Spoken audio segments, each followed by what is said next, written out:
We're now moving on to our next amazing speaker. It's Nick Fry, who's head of UX at Cheil.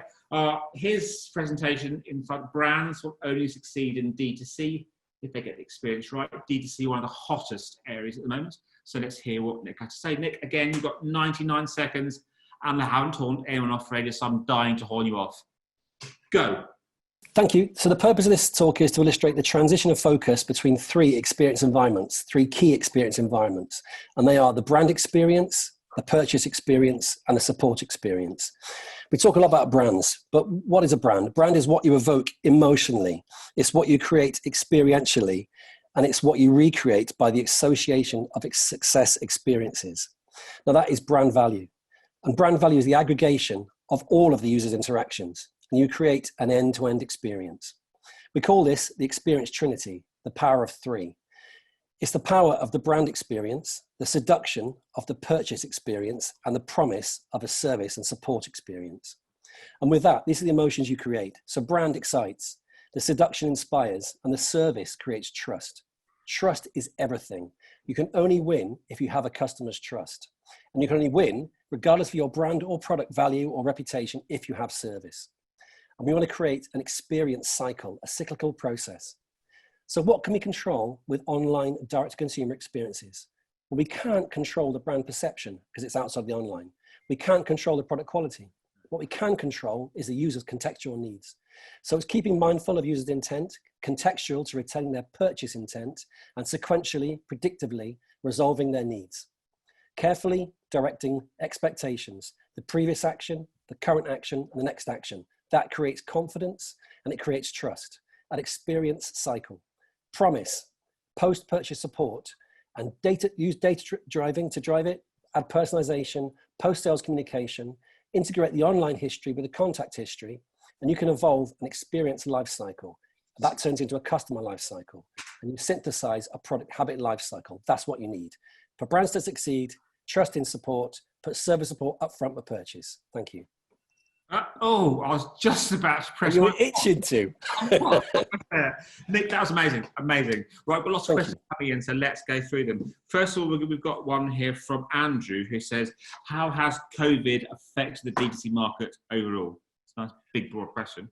Well, I think looking at what I'm trying to say here, in a way, it's a terrible thing, but it's made brands wake up to what they have to do. When you can't support face-to-face, you have to support online.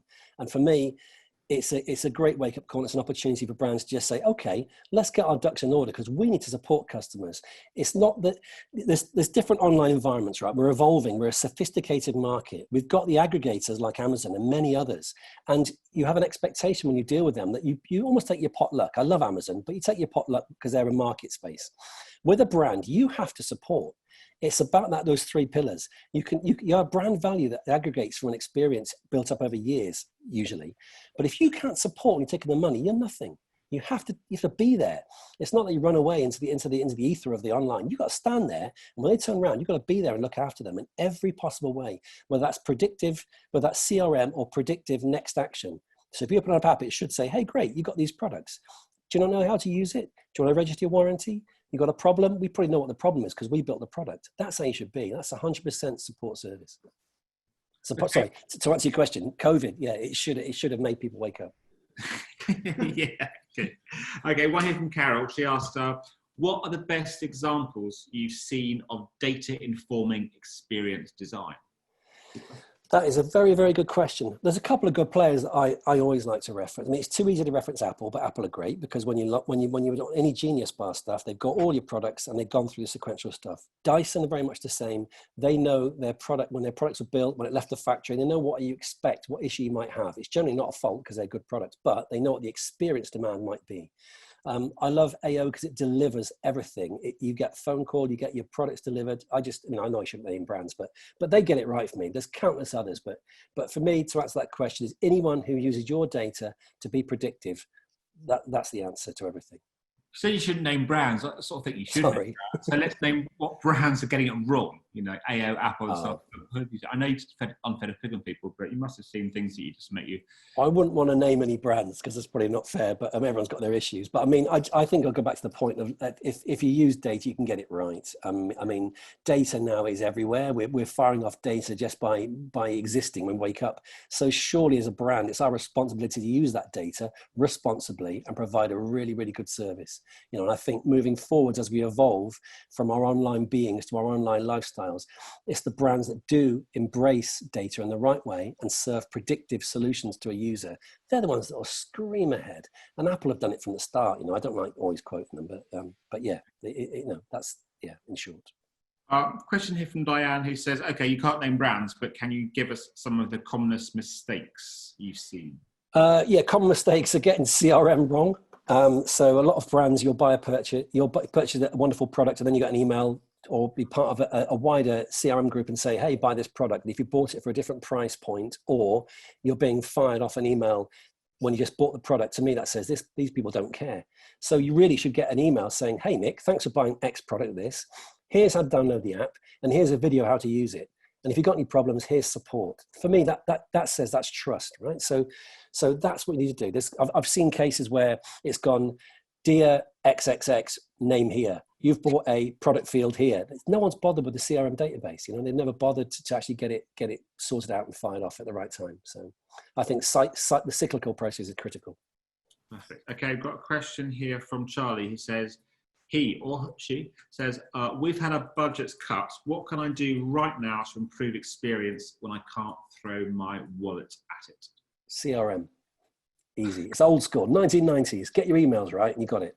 Buy a product, get an email. Thanks for buying. How can we help? Or text. If it's in app, just do a push notification. Thanks for doing. Thank people for doing something, and that's as good as delivering something in a box. Mm-hmm. Hey, thanks. We really appreciate your support. I love all that. Thanks for sending an email. Thanks for registering. Thanks for logging in. You know, thanks for setting up an account. That's the answer. Really easy and cost effective.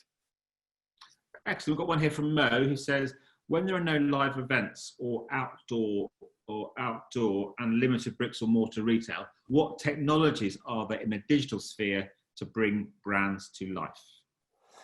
Again, I'll probably go back to the same answers. If you can bring people in with communication, talk to them. It's the age-old one. Hey, how you doing? We noticed you bought a product 3 months ago. How clean's your hhouse? How's the sound quality? You know, how's your coffee maker? Here's some extra coffee tips. You know, all the brands that are doing the lifestyle engaging pieces are the ones that are winning. It's just about that simple thing. Talk to your neighbor, ask them how they're doing. You sell someone something, ask them how they get on with it. Here's some things you might want. Excellent. Sorry, I seem to be using the same answer for everything, but it's you know, commitment, or you know, yeah. At least you know what you're talking about. And this comes from Amit, who says, again, sounds great, this personalization thing, but I don't really want every brand to be my best friend. Is personalization really the answer for every company?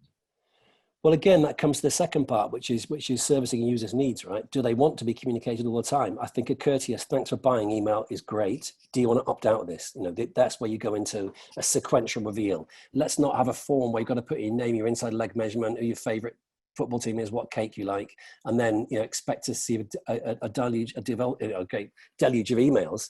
Let's ask them what they want, but the minimum should be thanks for purchasing. Here's how to use it. Here's your helps. And I think that's it. You know, you're right. I don't want to be bothered. I have an email address I just use for registering things, and if I'm happy with it, I'll migrate onto a different email address. So you know, I think that you shouldn't have to do that as a user in 2020. We should be able to have those options. You know, I should choose what I want. We do have it to a degree with GDPR, but not to the level. And that's the experience of signing up. That's the experience of managing those communications with a user. Excellent. One here from Philippa, and she asks, what are the risks of automating customer experience, and could it backfire? Well, I mean, how long have you got? So there are risks with. We've got 30. We've got 45 seconds. Okay, 45, easy. Right, okay, easy. Right, so if you automate it completely, you're in a complete pickle because you're not going to update it. If you set some algorithms and you have a program of communications, it's not a problem. If you use data to predictively estimate what someone's going to want to do, that's fine. But like anything, agile, iterate, evolve, keep on it. Don't just leave it. You can't leave a machine to anything. It'll just keep on munching things. So yeah, keep on it, keep personal, keep human. Perfect. Nick, you're bang on time. Every part of the thing. That was fantastic. Thanks for your answers. Thanks for your talk. Thanks for spending time with us. Nick. Thank you so much. Thank you.